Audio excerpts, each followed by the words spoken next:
So this is Amiga OS 3.2, the CD you get, and the installation guide. It's just a manual talking you through what you need to install it, basically, requirements, and yeah, I have actually read some of this because you kind of need to now. So that's the OS 3.2, that's the software, but I've also got the updated ROMs. Now I've actually been running this in Amiga Forever in a virtual machine, and it doesn't actually need the ROMs. In fact, I can't see a way of even adding the ROMs manually. Amiga Forever, they're all kind of pre-configured systems. You can pick from a list of Kickstart ROMs, but you don't seem to be able to add your own without messing with INI files and things. But it does seem to still work absolutely fine with Kickstart 3.1 ROMs, as I have here. So this is OS 3.2, and I've got it running on my PC. As you can see, it's just a virtual machine, so I can stop the virtual machine, and there it is. So this is the configuration in Amiga Forever, and it doesn't let us add our own Kickstart ROMs. So I'm basically running OS 3.2 still with the 3.1 ROMs, and it seems to work fine. I'm sure there's some benefits from the 3.2 ROMs, I hope. I've bought them, so hopefully there's some benefit. But yeah, at the moment I'm just running that and it works. It works in emulation anyway. So, back to this Amiga. Amiga OS 3.2. Did you know that Amiga OS is still being updated? You can have a 2025 version of Amiga OS in your Amiga. You just have to buy the license from Hyperion. These people. Right, these are the Kickstart ROMs that I'm going to be putting in. Before I do that though, I think I'm going to turn this on just so we can see exactly what Kickstart I've got at the moment, and just see how different these will look once they're in. But in order to do this, I'm going to have to swap out my micro SD card, because at the moment I'm running Caffeine, so I need to pop this in, which will turn it into just a regular accelerator, so it won't try and boot into Caffeine. So that's one thing. And the other thing, I'll need to take out the compact flash card, because otherwise it will try and boot off of that. And I just want to see the standard Kickstart screen, just to see what I'm on and what I end up with, and just see how it looks basically. Right, so first things first, I'm going to pull the power cable out. Don't really want to do this with the power on.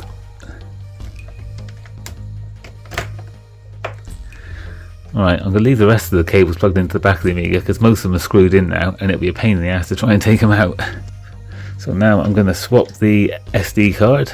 I've got my little extender here, well my quite long extender for the micro SD card, so I can pop this out and turn it back into an accelerator rather than running Caffeine.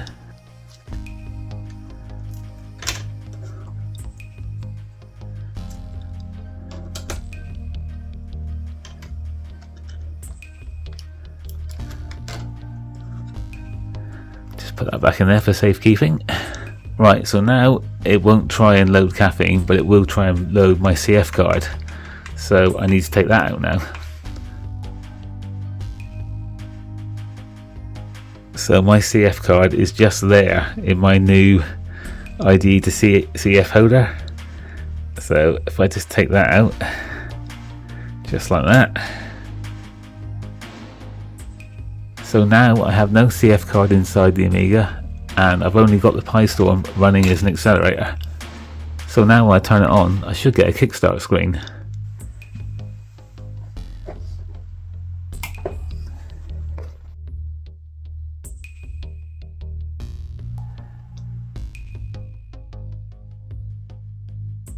Right, so that's my current Kickstart ROM, 3.1, 40.068. 1985-1993 Commodore Amiga Inc. So this is what my normal original Kickstart looks like. I've not seen this in a while because I've had a hard drive in this for so long now, but that's the original Kickstart. Next thing to do is put these in. Alright, so let's unplug the power supply again.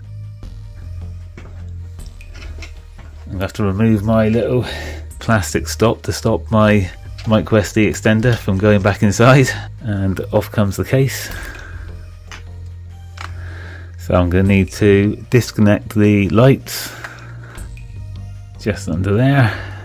These are my Amiga kit lights. These aren't the standard lights anymore. I took them out because the solder was starting to look a bit dodgy, so I replaced them before it broke. Right, so now I can get rid of the top case for the moment, and now the keyboard needs to come out.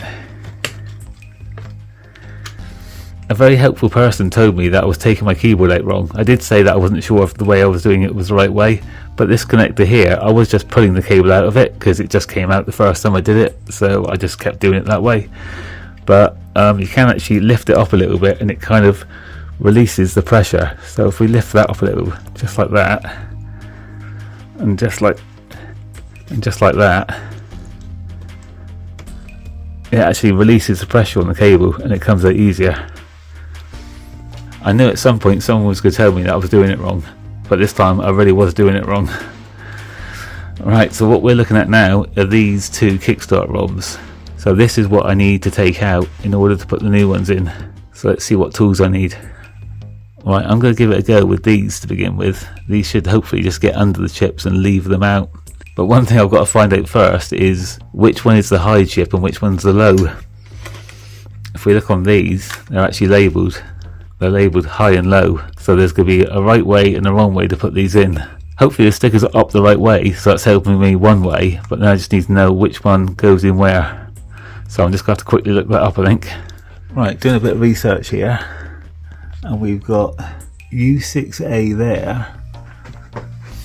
And up here we have U6B. So U6A and U6B, and according to my research, U6A is the high and U6B is the low. Unfortunately my ROMs are only labelled high and low. They don't have the socket name on the board. So the bottom one, the one nearest the front of the case, is high and the back one is low. So I need to pop these out now and pop the new ones in, and hopefully I won't fry the chips in the process. Let's try the high road first.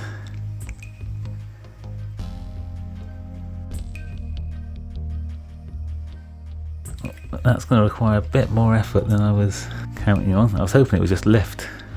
I might have been trying to pull the socket out then rather than the actual chip. Let's try just the chips this time.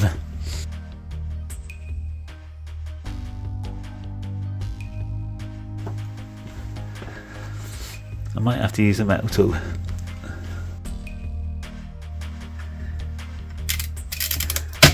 Oh, that did it. Messing around with the plastic ones, yeah, it was softly, but yeah, I think this is probably the better tool for the job. Right, let's try the low.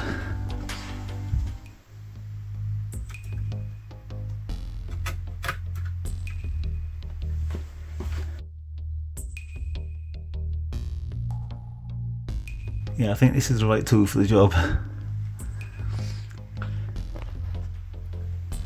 I only tried using these because I'm sure in the manual it said something about using a plastic tool to remove them.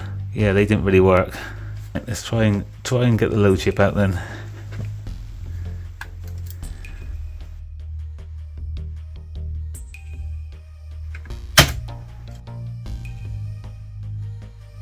Right, that one's out. I had to apply a bit more pressure than I liked, but it's out.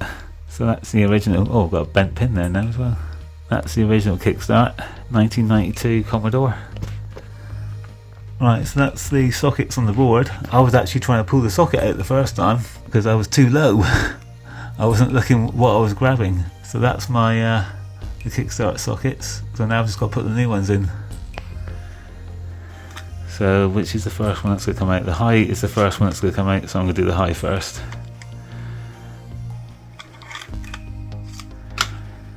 So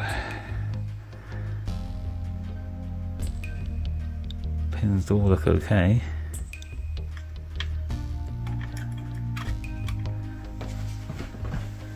I suppose I should compare it with the one I've taken out. And it's different. I don't get any luck, do I? Unless that's a high and low. What is going on there?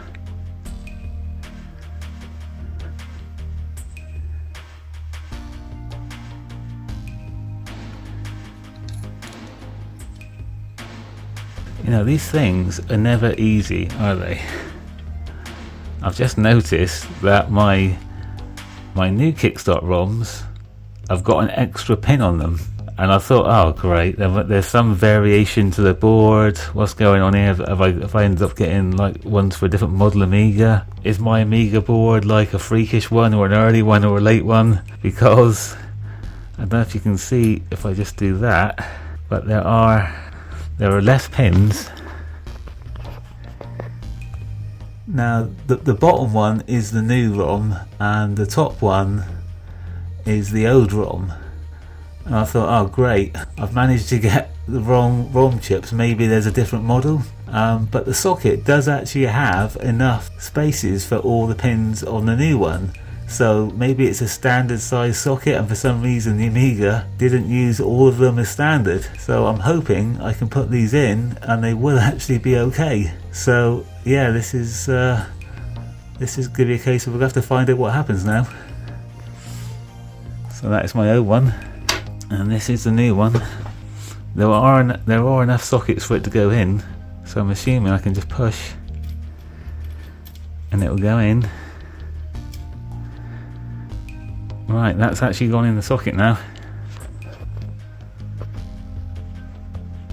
So that's the high one in, and the low one, I think this was the low one. I think that's the low one. And if we do a comparison again, yeah, I'm missing a pin there. Well, but luckily I'm missing a pin on the actual Kickstart one, the original Kickstart ROMs. The replacement ones have got one more pin, but there is another pin in the socket. So let's see if I can get this one in.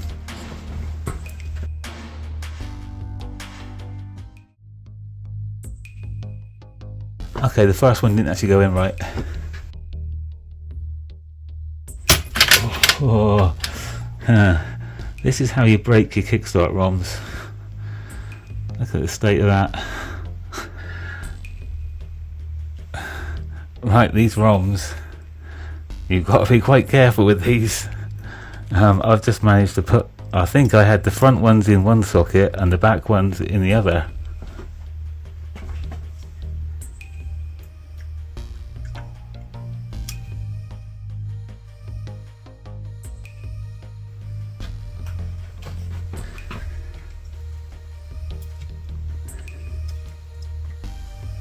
That was a bit more tricky than I was expecting, mainly down to the fact that I pushed the pins. The front row I think went into the socket, the back row didn't go into the socket, they were almost going into the socket in behind it, and I managed to bend the pins all over the place, and then it's tight getting them back in. It's never easy when I do these things, is it? Maybe I should try doing it and not filming it, but then what would you guys learn? Learn from my mistakes.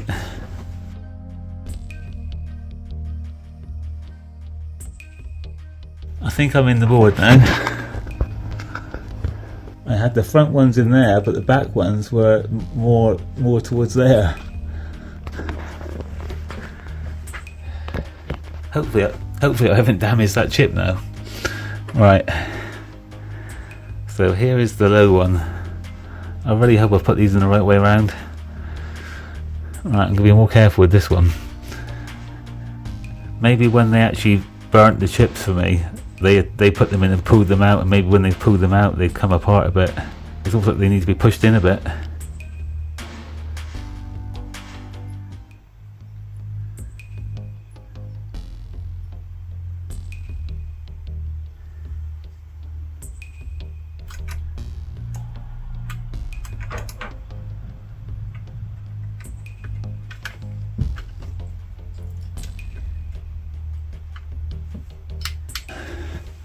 I might be in.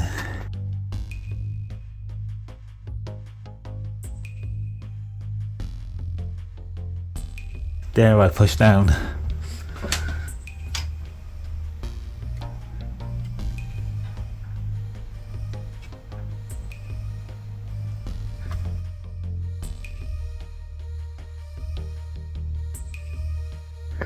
I think I'm in.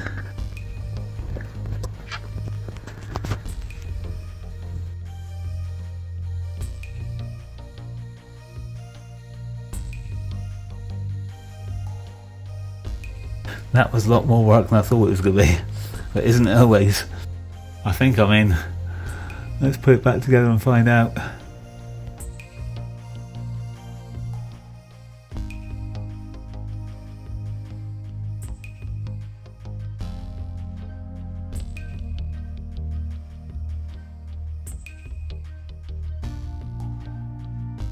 Right, power's going in. It always switches back to the HDMI for some reason. It's obviously got the HDMI auto switch. Huh. I wonder if this is using the PiStorm Kickstarts. Maybe that's what it is.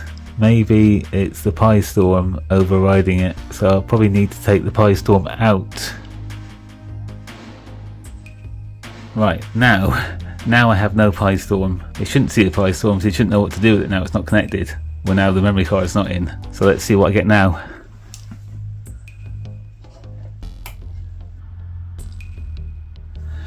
That's more like it.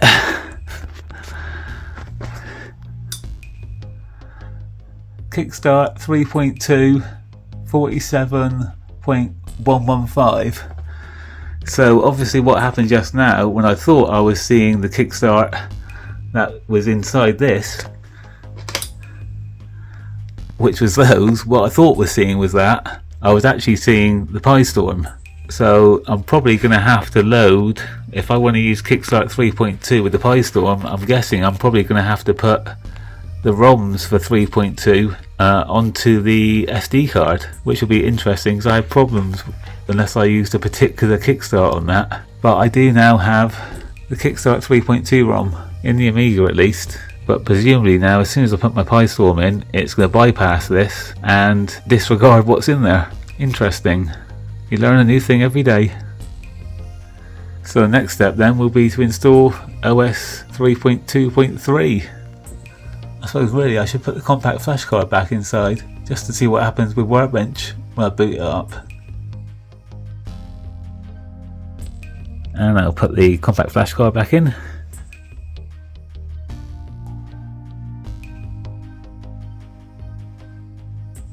Right. Oh, better feed that. Actually, I can just go inside loose. I don't need that at the moment. I'll just let the micro SD extension lead just stay inside at the moment. Right, so now we've got the Kickstart 3.2 ROMs and we've got the CF card back in. So let's see what happens now when we boot it up.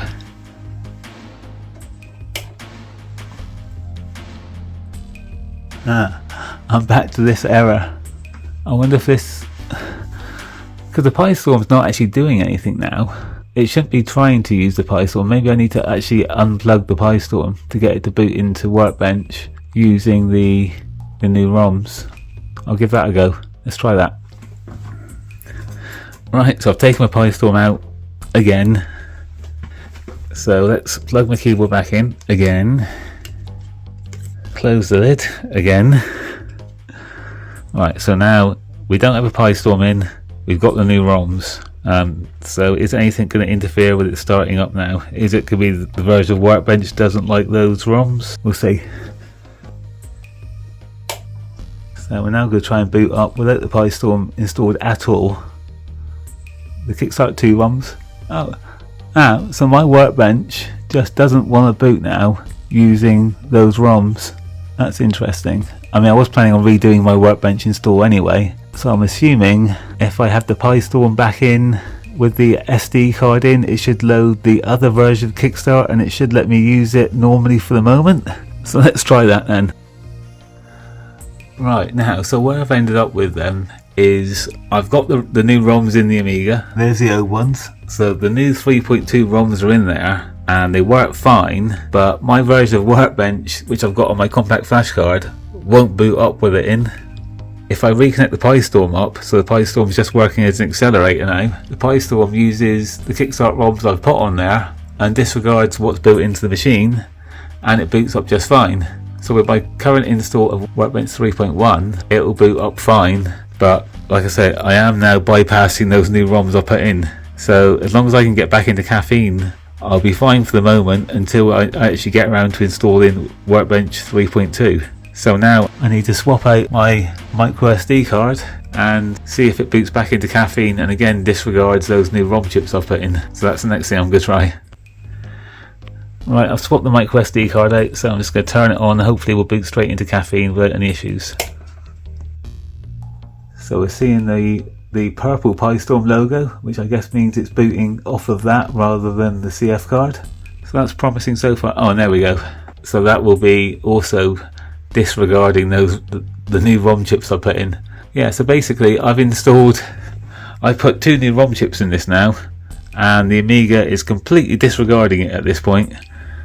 If I boot into caffeine, it disregards it, it loads its own Kickstart. If I boot just with using the PiStorm as a standard accelerator, it disregards the ROM chips, yeah, the new ones, and it just carries on like normal.